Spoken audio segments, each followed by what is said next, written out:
How to fix Telegram stuck on loading screen. When Telegram gets stuck on the loading screen, it's usually a connectivity or app glitch. Start by force closing the app and reopening it. If that does not work, restart your device to clear temporary issues.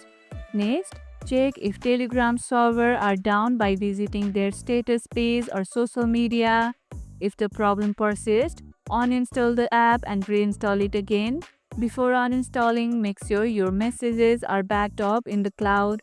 Clear your device's cache and free up RAM before reopening the app to improve performance. Have you had this loading problem ever before?